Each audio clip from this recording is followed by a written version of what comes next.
21 век – это век информатизации, беспроводного интернета и цифровых технологий. Тон задает производство нематериального, создание новых коммуникативных разработок, перспективных видов интернет-бизнеса, где во главу угла поставлена идея. Немаловажное значение имеют сроки от возникновения идеи до ее претворения в жизнь.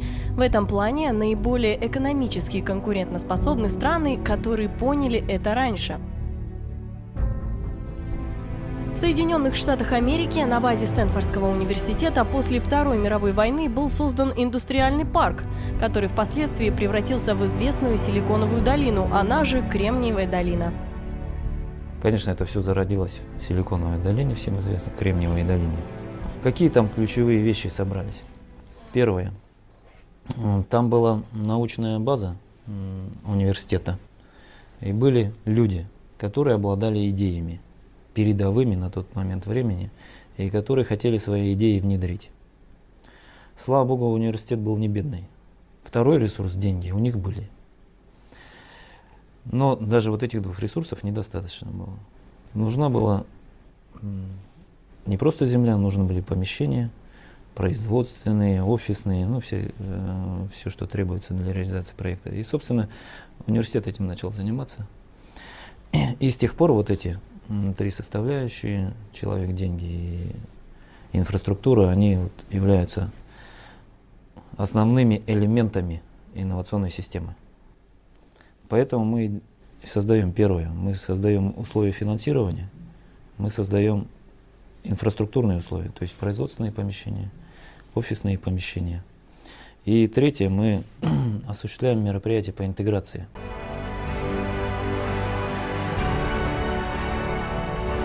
Уже год в нашей республике существует технопарк «Якутия» – организация, управляемая профессионалами, чьей целью является повышение благосостояния общества через продвижение инноваций и конкурентоспособности, связанных с ней бизнесов. Технопарк в сфере высоких технологий предоставляет набор необходимых услуг предприятиям, размещенным на территории технопарка в сфере высоких технологий, что позволит этим предприятиям получить значительную экономию расходов и сконцентрироваться на своей основной деятельности. Одним из перспективных направлений руководства технопарка называют развитие IT-кластера. Под крылом технопарка собрались 8 предприятий, ставших резидентами в этом направлении. Это предприятия, которые занимаются различными видами деятельности в инновационной сфере, такими как разработка приложений для мобильных телефонов и планшетов, интерактивного программного обеспечения, использующего технологии компьютерного зрения, компьютерной графики и анимации, спецэффектов для кино и видео. У IT-компаний есть свои специфики, разные направления работы. То есть это и дизайн, 3D-дизайн, это изготовление софта, приложений, игр, и сайтостроение, и даже некий IT-аутсорсинг. Поэтому этот рынок он будет расширяться. Есть ребята, которые… Вы знаете, у нас есть такие показатели у технопарков, чтобы… У нас есть план по выпуску производства товаров и продажи, да, товаров инновационных. Вот есть понятие доли экспорта вот в этом товаре. Да, и вот на самом деле мы очень много ожидаем вот от IT-компаний, как именно экспортно-ориентированной продукции. Сегодня бизнес для развития все больше вкладывает в IT-технологии, поскольку финансовая отдача существенна. В этой сфере свои разработки ведут резиденты технопарка, например, ООО «Гигайтеч» занимается разработкой программного комплекса мультисервисный интернет-шлюз МИГ. Наша система, вот МИГ, построена на основе FreeBSD. То есть на основе FreeBSD сейчас работают macOS, iOS там, и прочие, которые Apple-овские продукты. Все исходит из того. Ну, если эти товарищи этот FreeBSD выбрали, значит она действительно непростая система. То есть в отличие от других Unix-овщиков, Linux-систем, она рассчитана больше на серверную, на обслуживающую часть. МИК – это масштабируемый многофункциональный программный комплекс с простым интерфейсом управления. МИК реализует порядка 22 различных функций и сервисов, облегчающих и оптимизирующих взаимодействие организации с интернетом. МИК можно использовать в качестве альтернативы приобретения и поддержки множества программных продуктов. Потенциальными потребителями продукта являются организации любых форм собственности и видов деятельности, которые используют сеть интернет и стремятся делать это более эффективно. То есть МИК позволяет дистанционно контролировать работу, оптимизирует использование интернет-трафика и обеспечивает сохранность информации. Кроме того, к этой системе можно по желанию подключать дополнительные функции – внутреннюю связь, быструю передачу информации вне зависимости от удаленности. Для меня это выглядит как возможность для любой организации или человека, да, создавать собственное облако, в котором она будет работать. То есть для организации это построение филиалов, если оборудование есть, филиал настраивается на центральном компьютере, сервере, да? Для филиала выделяется обычный роутер, который за 1000 с чем-то рублей стоит. Оно настраивается под филиал, отдается руководителю филиала, он едет, ставит, включает к своему компьютеру, все, он получает доступ к ресурсам и инструментам, которые уже установлены в головном офисе. Все, ситуация такая. А раньше нужно было уже сервер готовить, и туда ставить все это, очень много программ, и все это должно синхронизироваться с центральным. Это очень трудоемко и проблематично. Проще говоря, мы создаем почву для творчества, удаляя рутину, да? Взяли, пожалуйста, да? Образно говоря, программа, разработанная специалистами Giga-tech, выполняет роль дирижера в оркестре, где каждый отдельный инструмент – это узкопрофильная программа, отвечающая за одну требующую постоянного контроля операцию.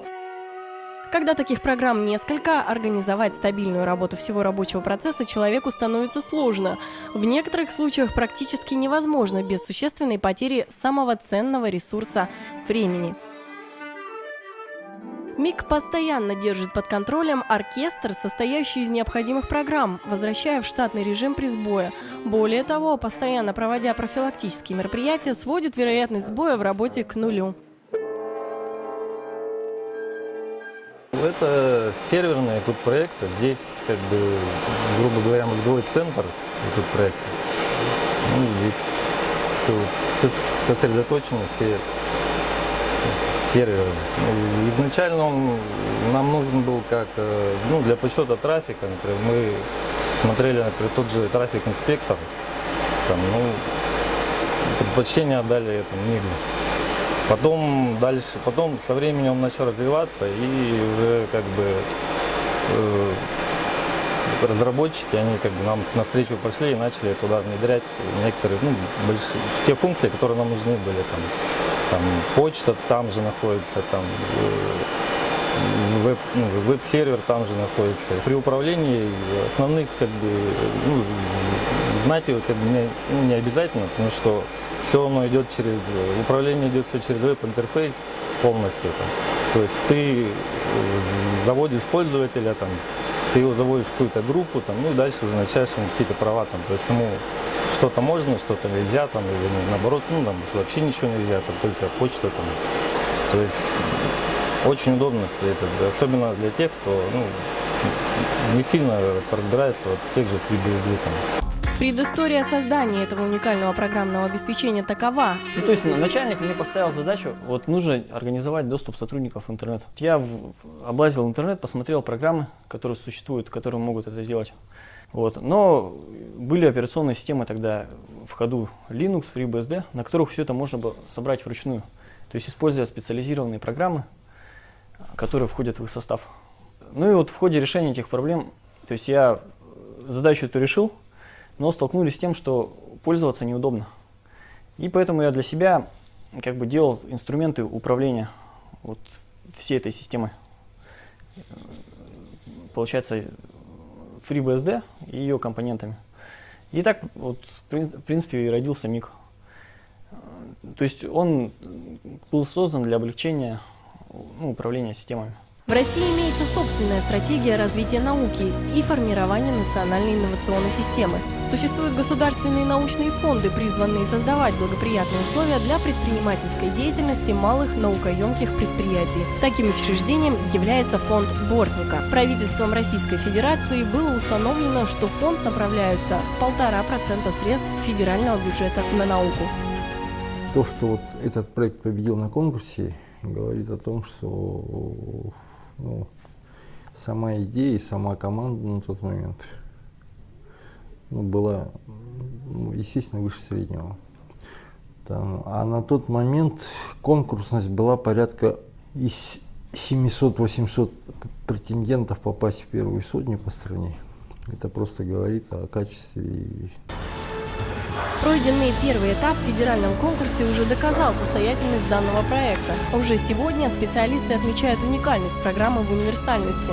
При правильном интегрировании программа может обеспечить автономность не только в IT-сфере. Сегодня компания разрабатывает систему «Умный дом» – комплекс программно-технических средств, обеспечивающих автономное управление всеми системами. То есть вот сам МИГ, то есть сам вот в процессе разработки там некая платформа такая появилась универсальная, которая может использоваться для управления не только вот Unix и open source программами, а вообще другими компонентами. Вот мы начали как бы тоже, у нас второе направление — это система «Умный дом», проектирование системы «Умный дом». Вот. То есть эти системы что из себя представляют? То есть там много различных компонентов, контроллеров, там, которые между собой как-то стыкуются.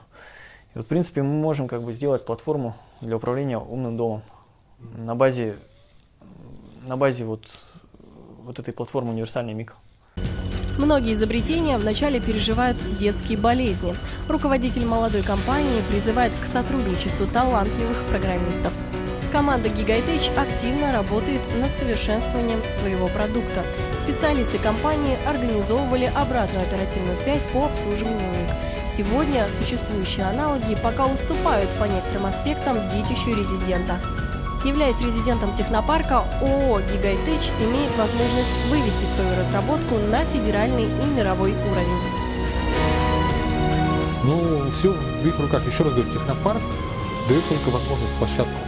То есть мы организовали там порядка, вот начиная с начала года, порядка 30 встреч, начиная от президента республики, мэра города, там, да, заместителя председателя правительства, заканчивая депутатами городской думы, да, бизнесменов различного уровня, и причем российские венчурные компании, как бы, да, представители там других областей и районов, да, это же вот возможность, то есть, где бы вот за таком коротком времени ребята еще могли так встретить такое количество инвесторов.